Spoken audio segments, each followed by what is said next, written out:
Kotak Mahindra bank. ఎత్తైన హిమాలయాలు, దట్టమైన అడవులు, పొయలుపోయే జీవనదులు ఇవన్నీ ఉత్తరాఖండ్ సొంతం.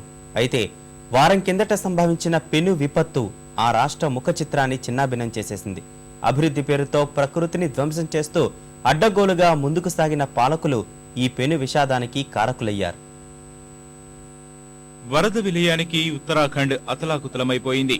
1000కి పైగా ప్రజలు మృతి చెందగా మరెంతో మంది ఇంకా ఆపన్న హస్తం కోసం ఎదురు చూస్తున్నారు. అతిపెద్ద ప్రకృతి విపత్తుగా అభివర్ణిస్తూ సహాయక చర్యల పేరిట ప్రభుత్వం హడావుడి చేస్తున్నా అసలు ఈ విషాదానికి పూర్తి బాధ్యత పాలకులదేనని పర్యావరణవేత్తలు ఆరోపిస్తున్నారు.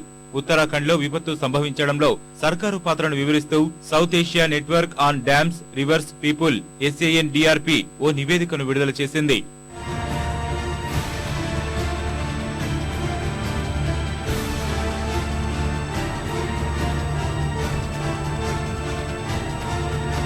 ఉత్తరాఖండ్ పుట్టిముంచిన వాటి జాబితాలో జల విద్యుత్ ప్రాజెక్టులే మొదటివి.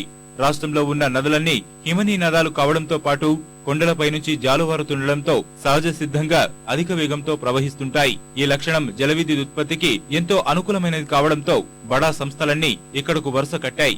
ప్రభుత్వం సైతం విచ్చలవిడిగా అనుమతులిచ్చేయడంతో గంగా, యమున సహా ఇతర ప్రధాన నదులపై 5-6 కిలోమీటర్లకు ఒకటి చొప్పున జల విద్యుత్ కేంద్రాలు పుట్టుకొడుగులా వెలిశాయి.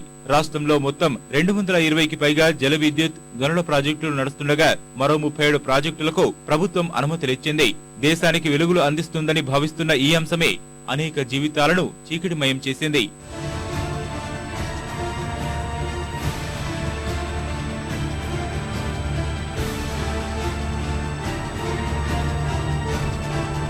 జల విద్యుత్ ప్రాజెక్టుల కోసం నదుల్ని సొరంగాల ద్వారా మళ్లించడం, రిజర్వాయర్లలో ఎక్కువ మొత్తంలో నీటిని నిల్వ చేయడం వల్ల ఒత్తిడి పెరిగింది. ప్రాజెక్టు నిర్మాణాల కోసం యథేచ్ఛగా అడవుల నరికివేత చేపట్టడంతో ప్రమాదం ముందుకొచ్చింది. మరికొన్ని చోట్ల ప్రాజెక్టు నిర్మాణ సమయంలో వెలువడే వ్యర్థాలతో నదుల్లో పూడిక పేరుకుపోయింది.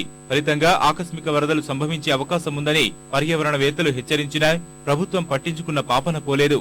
ఉత్తరాఖండ్ కు సిరులు కురిపిస్తున్న పర్యాటక రంగము ఒక రకంగా ఆ రాష్ట్రానికి శాపంగా మారింది. ఈ రంగాన్ని అభివృద్ధి చేయాలన్న ఆశతో ప్రభుత్వం ఇష్టానుసారంగా వ్యవహరించింది. నానాటికి పెరుగుతున్న యాత్రికుల సంఖ్యను దృష్టిలో ఉంచుకొని కొండల్ని చీల్చుతూ రహదారులు నిర్మించింది. నదీ తీరానికి 100 మీటర్ల దూరంలో ఎలాంటి నిర్మాణాలు చేపట్టరాదని నిబంధనలు ఉన్నప్పటికీ వ్యాపారుల ఒత్తిడికి తలొగ్గిన సర్కారు వాటిని పక్కన పెట్టింది. ఫలితంగా వెలిసిన వందలాది బహుళ అంతస్తులు, హోటళ్లు, దుకాణాలు వరద ఉధృతికి పేకమేడల్లా కుప్పకూలాయి.